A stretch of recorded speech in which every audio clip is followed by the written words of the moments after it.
time to take a look at some of the biggest headlines in the K-pop industry.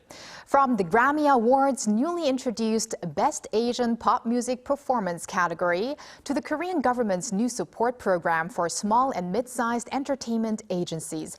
There's plenty to discuss. And for that discussion, we're joined by content creator and adjunct professor at Kyungil University, David Kim, today. Welcome back, David. Hi, David. Hello, glad to be back. We're very happy to have you here in the studio, David. And first and foremost, beginning next year, the Grammy Awards will introduce a brand new category, Best Asian Pop Music Performance. So what was your reaction when you first heard the news? And also, what do you think does this mean for the whole K-pop industry? Right. So when I first heard it, I had mixed reactions, to be honest. I think there are a lot of pros and cons about this big change. First of all, seeing on the positive side for K-pop, it does mean that K-pop has grown that big to be recognized by the Grammys, prestigious awards. But on the other hand, it does give you a feeling that maybe the Grammys are trying to box in K-pop in a specific category. So it feels like a little bit of a glass ceiling in terminology. So yeah, result-wise, I don't think there isn't. I don't think there's going to be anything very negative about it. So at the end of the day, like, it's giving a spotlight to K-pop, and there are going to be guaranteed wins for certain groups. So it might act as a gateway for new audiences from North America or the world watching the Grammys to discover K-pop groups and their songs. So at the end of the day, I think it's going to be positive. Okay, that is great to hear. I mean, in the past, K-pop artists like BTS and Rose have been nominated for the Grammys, but many people are already speculating about which K-pop artists will become the first winners of this award. So who do you think are kind of the early frontrunners?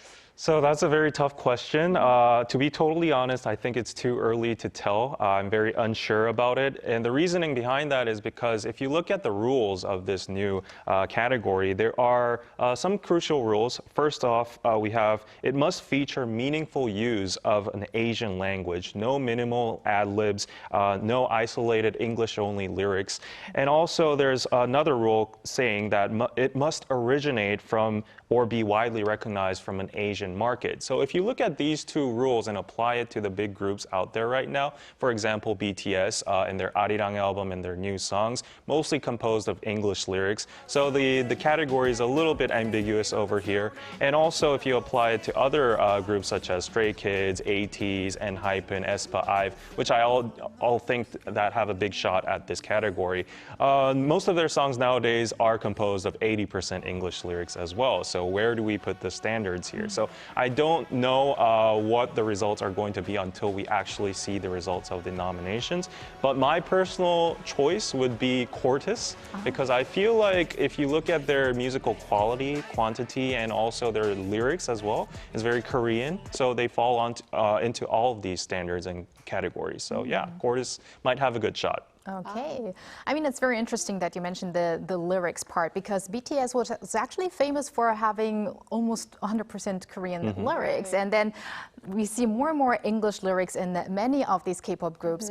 Might be the other way around in the future now with this new award. Exactly. But David, at the same time, however, you touched upon this slightly before, but some critics argue that creating a separate category for Asian pop music might actually mean that they want to separate K-pop from mainstream pop music. So what is your take on that debate? Yeah, so there is a lot of criticism out there. I do agree to some extent that this does feel like a glass ceiling. They are boxing us in. The vibes are like, oh, we want the views and attention from the K-pop community and the fandom, but at the same time, we'll just hand you this award, but not the General Fields Award. So it is a bittersweet kind of sensation here. I do think generally music transcends language. It's the same for all kinds of arts and movies and whatnot. So if you look at K-pop's growth right now, quantitatively, like all the streams, the sales, the global world tours that are going on, they've already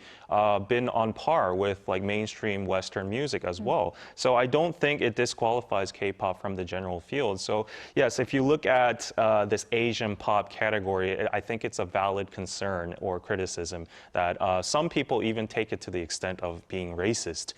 So yeah, I don't think it's that much, but still, I think it's a valid concern. Yeah. Well, probably in 10 years from now, things will look a little different because it's probably going to be very natural to have that category, especially with, we already have Billboard and MTV with K-pop categories. But yeah, let's now shift to our next hot K-pop issue. Bella? So we want to talk about a new initiative by Korean government to support small and mid-sized K-pop agencies as they are expanding overseas. So can you tell us more about this program and why they first introduced this program? Yes, I think this is a great change. To give you the official name, it's called the Global Leap Support for Small and Mid-Sized Agencies. And they promise 10 groups annually up to 3 years, up to 300 million Korean won per year based on evaluation. There is already a lineup that is ready for support. And I think the breakthrough feature for this subsidiary is that it's 100% autonomous. So the companies get the autonomy to use these funds in whatever manners they want, whether it be for music videos or global expansion, world tour fees. So I think that's the great part of it. And also, the reason behind doing these subsidiaries is to grow the backbone of K-pop. So up till now, we've seen a lot of reliance on the big four and dominance from them as well. But in order for K-pop to grow in a sustainable way, we do have to look forward to these mid-sized, small-sized companies and these new groups coming up. Yeah. It all sounds great, but what tangible results do you think this initiative will bring? Well, I think we're observing already some tangible results, such as the recent Racine, a very popular group that's becoming viral with their new song called, their old song called Love Attack, which is upstream actually. They have a meme going on called 거제야오. Everyone's been following that. On top of Racine, there's other groups like Psychers. They're both targeting to go to Japan and the US aggressively. They're participating in KCON LA as well too. In addition, we have like Tunix, Kiras, which is targeting other obscure markets like India or Malaysia. And we also have bands that are getting support from this subsidiary called Can't Be Blue. So not only is it helping traditional idol groups, but also band groups as well too. Yeah. Right.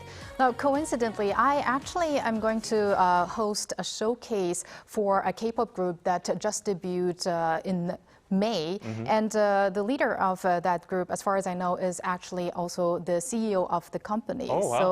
So probably this is also great news for that group as well. But now we're going to move on to actually a very big group. So Bella, what's the next news? Yes, we're going to first talk about BTS. They're currently on their world tour. They've just finished their concert in Spain, and they're going to now move over to Belgium and the UK. So what should fans or music industry watchers paying attention to the upcoming concert? Yes, so I've been seeing the video footages of the Madrid concert, and I think they've been really blessed because there was a lot of localization and small gifts like fan service, especially if you've seen the Jungkook viral posts that are going on. He was almost topless with only just the denim jacket on, so the fans were going crazy. Suga was actually wearing a local football team's uniform over there as well, so those are some points to look at. And also, as the tour goes on in the European region from Belgium to the UK, I think some points, the set list is going to remain pretty similar, but there will be differentiation points with like the Norebang sessions.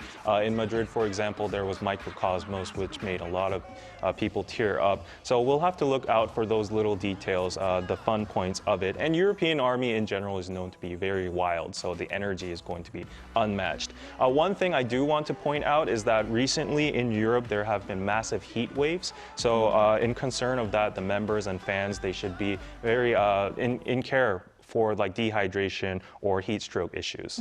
Of course. And last but not least, David, we're going to talk about the younger brothers of BTS, the next generation boy group CORTIS, which you mentioned before as well. So they have been making impressive strides recently. They are getting ready for their first solo world tour, and they're going to perform at Lollapalooza in the US. So yeah, what do you think about their growth potential right now? Yeah, I think everybody's just witnessing it with their new album, Green Green, and their new single, Red Red. Everybody knows this viral dance. They're following it on TikTok.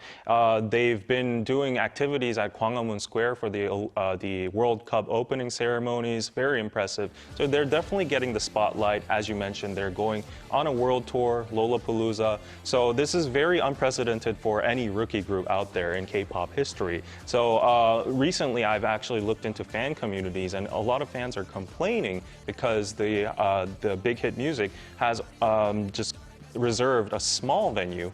So the fans are having problems securing tickets for themselves. So they should have booked a bigger venue that just shows their popularity. And in the future, I feel like, you know, the young creator crew vibes with the virality, the Koreanness, everything just combined together is going to make them a very, very big success. Yes. And just a very quick question. Do you think CORTIS could become as big as BTS or even bigger? Oh, please do not ask that question. But I do think they have the biggest potential right now to be on par. Like, if anybody can go to that level. Right, Yes. and maybe in 2027, we will maybe see them also at the Grammys. We'll have Yes, to maybe, see. yeah. All right, thank you very much, David, for all those hot K-pop issues, and see you next time. Thank you. Thank you.